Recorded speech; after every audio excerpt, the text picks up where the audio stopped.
అందరికి నమస్కారం అండి. సో నా పేరు Abhinay Darshan. This is my second film. నేను ఫస్ట్ ఫిల్మ్ చేశాను మిస్డ్ కాల్ మూవీ, అది రిలీజ్ అయిపోయింది. సో రిలీజ్ అయ్యాక మంచి రెస్పాన్సే వచ్చింది. సో బై గాడ్స్ గ్రేస్ నేను సెకండ్ మూవీ యాక్సెప్ట్ చేశాను. ఇప్పుడు సెకండ్ మూవీకి రెడీ అయిపోయాను. ఈ మూవీ పేరే ఫిదా. మంచి కాన్సెప్ట్ అండి, డిఫరెంట్ కాన్సెప్ట్. నేను చర్చి కడితే నా చర్చి బయట పెట్టే ఫస్ట్ బోర్డు ఏంటో తెలుసా? Leave your smart phones outside. మీ బతుకుల్ని పాడు చేసే ఫోన్లేమో జోబీలో ఉంటాయి, కాళ్ళకు పాదాలకి రక్షణ ఇచ్చే చెప్పులేమో బయట ఉంటాయి. అంటే చెప్పులు అలా వదిలితే ఎలా పోతే అలా వేసుకుంటే ఎలా వస్తాయని చెప్పులు మాత్రం వదిలేస్తారు. ఫోన్లు బయట పెట్టండి అంటే ఒక్కడు రాడు ఆదివారం గుడికి. బ్లూ ఫిల్మ్లన్నీ ఫోన్లో చూస్తారు, బూత్ బొమ్మలు ఫోన్లో చూస్తారు, సెక్స్ వీడియోలు ఫోన్లో చూస్తారు, సినిమా పాటలు ఫోన్లో చూస్తారు, జబర్దస్తులు టీ షోలు ఫోన్లో చూస్తారు, పనికి మానల పని పాటలేని ఎదవలు చేస్తున్నటువంటి రీల్స్ ఫోన్లో చూస్తారు, చెప్పులు మాత్రం బయట వదిలేస్తారు. ఫోన్ను జోబిలో పెట్టుకుంటే సిగ్గు లేదన్నదా మీకు? పాపాన్ని సంకన పెట్టుకుని చర్చిలో కూర్చొని చెప్పులు బయట వదిలేసా నేను పరలోకానికి వెళ్ళిపోతా అని ఫీల్ అయిపోతారు మీరు. దేవుడికి తెలుసు, ఇంకా నేను నిరూపించాల్సిన పని లేదు, నిరూపించడం మరలా నేను రెస్పెక్ట్ పెట్టాల్సిన పని లేదు. నాకు కావాల్సింది ప్రజల సమస్యల మీద పోరాడుతూ ముందుకెళ్ళటమే. అదే పాడేరు నియోజకవర్గంలో ఈరోజు వందలాది మంది గ్రామస్తులు నా కోసం ఎదురు చూస్తున్నారు, విలవిల్లాడిపోతూ ఏడుస్తున్నారు. వాళ్ళు ఈరోజు నా కోసం ఇంటి బిడ్డలాగా, వాడి కుటుంబీకులాగా. వాళ్ళు నాకు చెప్తున్నారు, అన్న మీరు రండి, ఎవరిని చెప్పినా మాకు మీరు కావాలని. నా ప్రజల కోసం నేను వస్తున్నాను. అదే పాడేరు నియోజకవర్గంలో పాదయాత్ర, పర్యటన, గ్రామ సమస్యల మీద పోరాటం కొనసాగుతూనే ఉంటుంది. ఈ పోరాటం ఇక నా ప్రాణం ఉన్నంత వరకు ఆగదు. దాడి జరిగిన తర్వాత పోలీసులకు సంబంధించినటువంటి హైయర్ ఆఫీసర్స్ ఎవరైనా మీతో మాట్లాడడం కానీ మీ వద్దకు రావడం కానీ ఏం జరిగిందనే విషయాన్ని తెలుసుకోవడం కానీ జరిగిందా? ఎవరు రాలేదు, ఏమీ తెలుసుకోలేదు. నా క్రైస్తవ సమాజంలో ఉన్నటువంటి పెద్ద నాయకులు వాళ్ళు నా కోసం వచ్చారు.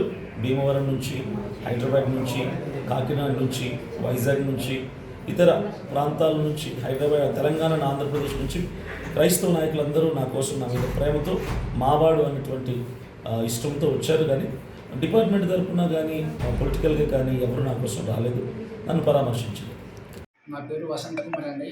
నేను మా ఆవిడ రీల్స్ చేసుకుంటుంటే వీళ్ళు మాకు అలా ఇన్స్టాగ్రామ్లో పరిచయం వేసి ఇలా మాకు వాళ్ళే చేయమని చెప్పాడండి. కార్డ్ని కొట్టేసి వెళ్ళిపోండి, మీకు టైం మేము చూసుకుంటాము అనేసి అభినయ్ దర్శన్ ఇంకా ఈ జాన్ బెనోలి చెప్పారు మాకు.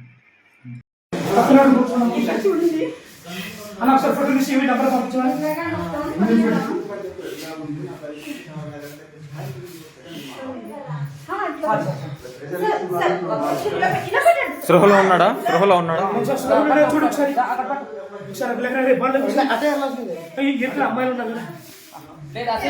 చెప్పు నేను నీ మీద ఉన్న నమ్మకంతో భానుమేకల గారు నేను నీ మీద జరిగిన దాడి గురించి మాట్లాడాను. ఇవాళ మేము ట్రోల్ అవుతా ఉన్నాం.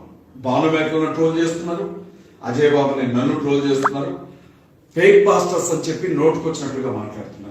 వాళ్ళకి ఏం సమాధానం చెప్తావు? నేను చెప్పనంటే కుదరదు, నువ్వు రిప్లై ఇవ్వాలి ఖచ్చితంగా. రేపొద్దున నువ్వు తప్పు చేసావని తెలిస్తే మాత్రం సహించి వదిలిపెట్టేదైతే లేదు. ఒకవేళ చట్టబద్ధంగా జరిగింది తప్పు అని తెలిస్తే మాత్రం ఎట్టి పరిస్థితుల్లో కూడా క్రైస్తవ సమాజం నేను క్షమించను, మేము కూడా నేను క్షమించను. కాబట్టి మీరు అందరికీ నమస్కారం అండి. నేను మీ హైకోర్టు అడ్వకేట్ సుబ్బుని మాట్లాడుతున్నా. టైం అరౌండ్ 12:30 అయిపోయింది. సో విషయం ఏంటంటే ఫస్ట్ అభినయ్ దర్శన్ గారికి మీద దాడి జరిగిందని చెప్పి చూడడంతో కొంచెం బాధ అనిపించింది. కానీ విషయం ఏంటంటే పాస్టర్ అభినయ్ దర్శన్ గారి మీద దాడి జరగడం నిజంగా బాధాకరం. కానీ ఇక్కడ ఇంకొక విషయం నేను చెప్పదలుచుకుంది ఏంటంటే పాస్టర్ అభినయ్ దర్శన్ కానివ్వండి, పాస్టర్ అజయ్ బాబు గారు కానివ్వండి, ఇద్దరు కూడా అంత మంచి వ్యక్తిత్వం ఉన్న వ్యక్తులు ఏం కాదు. వాళ్ళు గొప్ప ఆదర్శవంతమైన వ్యక్తులు కూడా ఏం కాదు. ఎందుకంటే ఇద్దరు కూడా కృతజ్ఞతాహీనులే నాకు తెలిసినంత వరకు. నేను పాస్టర్ అజయ్ బాబు కేసు విషయంలో మనసా వాచా కర్మన చాలా వరకు హెల్ప్ చేశా. అంటే నేను వాళ్ళ కమ్యూనిటీ కాకపోయినా సరే సో నా దగ్గరకు వచ్చింది, సో చెయ్యాలి అని చెప్పేసి అనుకున్నప్పుడు చాలా బాగా చేశాను.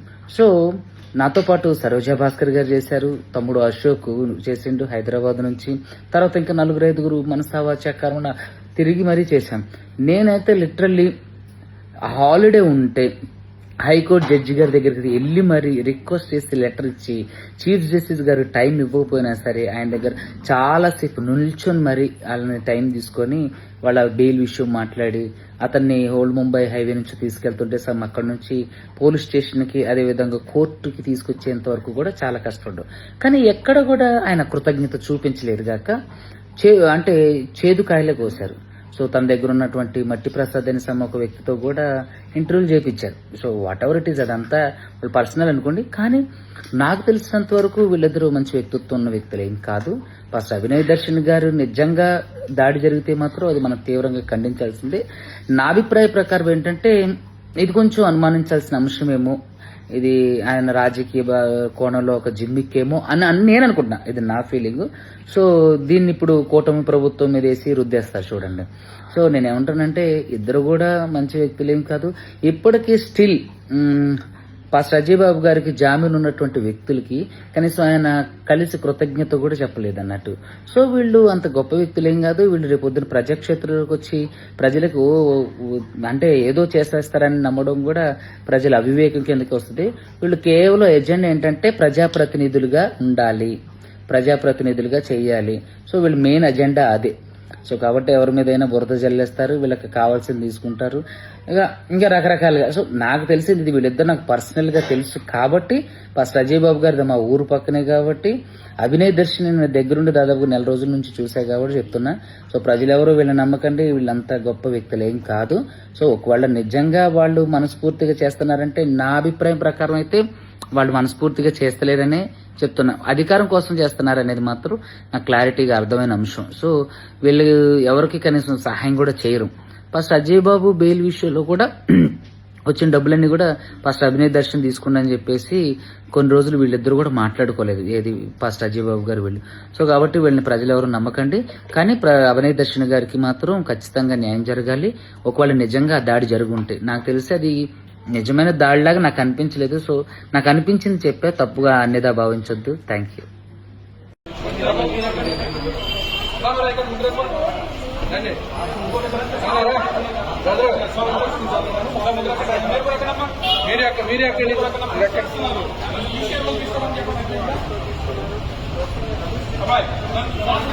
రండి రండి రండి మీ వాళ్ళు ఎవరు వస్తారు రండి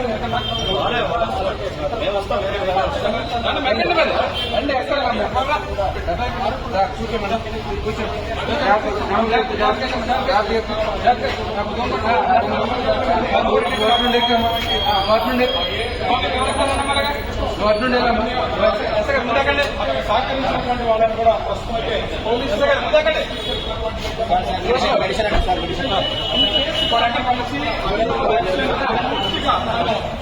గ్రామానికి